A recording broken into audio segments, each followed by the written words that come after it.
अब मुख्तलिफ सवालात हैं वो हम आपके सामने रखेंगे, लेकिन हमने देखा कि वज़ीर आला खैबर पख्तूनख्वा जब जिन्ना एवेन्यू पर पहुंचे तो वो डी चौक पर रुकने की बजाय खैबर पख्तूनख्वा हाउस रवाना हुए और वहां से खबरें आई कि उनको गिरफ्तार किया गया है। आपके पास कोई इन्फॉर्मेशन है कि मामला है क्या, उनको हिरासत में लिया गया है या क्या? क्योंकि कुछ ज़राए से खबरें आ रही हैं कि उनको गिरफ्तार नहीं किया गया।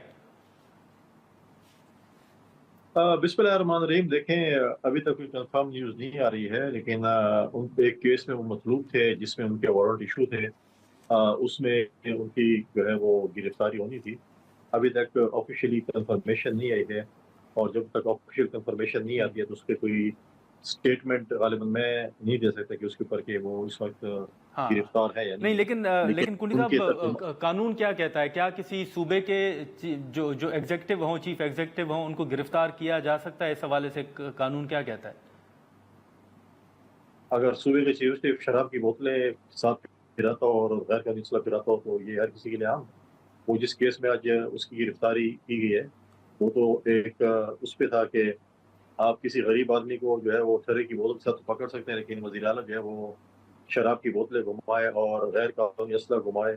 और इस वक्त भी जो इनका जो प्रोसेशन जो हमेशा आता है इस्लामाबाद, उसमें गैर कानूनी असले का जो स्मगल होता है, ऐसे ऐसे लोग जिसमें वांटेड होते हैं वो होते हैं। अभी भी जो इंटीरियर मिनिस्ट्री की स्टेटमेंट आई थी कि 120 के लगभग गैर मुल्की लोग गिरफ्तार हुए जो कि इस चीज में थे। तो आप अगर आप इस किस्म के लोगों को साथ अपने जुलूस में लेके आएंगे और गैर कानूनी असला भी हो, और मुझे ये भी सुनने में है कि इन्होंने प्राइवेटली जो है वो टीयर गैस के शेल भी जो है वो परचेज किए थे। तो इस किस्म की एक्टिविटी आप करें और एक किस्म का आप इस्लामाबाद में ऐसे लोगों की एंट्री कराएं जो कल हमारे इन शहरियों के लिए जो है नुकसानदेह हो सकता है। तो देखिए, ये चीज़ें सब कुछ है, और दूसरा सबसे बड़ा जो मसला है, आप मुझे डी चौक पे आकर उन्हें क्या करना है? क्या इमरान खान डी चौक पे आज़ाद हो जाएगा? जी। इमरान खान ने आज़ाद होना है अपने हम्म। करतूतों की सज़ा भुगतने के बाद।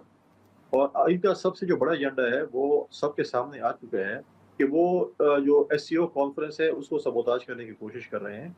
और कल जिस तरीके से इन्होंने दावत दी है वज़ीर ख़ारिजा को, इंडिया के वज़ीर ख़ारिजा को, क्या कि हमारे उससे जो है खिताब जी। करें पोजीशन से। तो इस सब का ये देखें, पहले डी चौक पे जब शी जिनपिंग आ रहे थे इन्होंने ये तमाशा किया, फिर 9 मई किया। अब SCO conference, Malaysian prime minister आए हुए थे और एससीओ कॉन्फ्रेंस हो रही है, तो हमेशा इन्होंने पाकिस्तान के खिलाफ बात की। इसमें आप देखें, जब आईएमएफ की डील हो रही थी पिछली हुकूमत में, जो हमारी हुकूमत थी, उसमें भी ये लोग लेटर लिख रहे थे कि पाकिस्तान के साथ कोई बातचीत नहीं की जाए। तो हमेशा ये पाकिस्तान मुखालिफ एजेंडे पे होते हैं, और इसका सबूत ये है कि इसराइल के न्यूज़ अखबारों में जो आर्टिकल्स आ रहे हैं इमरान खान के फेवर में, और उनके जो ब्रदर इन लॉ हैं वो ये ट्वीट्स कर रहे हैं इसराइल के फेवर में। तो इसके बाद आपको क्या सबूत चाहिए कि ये वही वतन हो सकते हैं या नहीं हो सकते?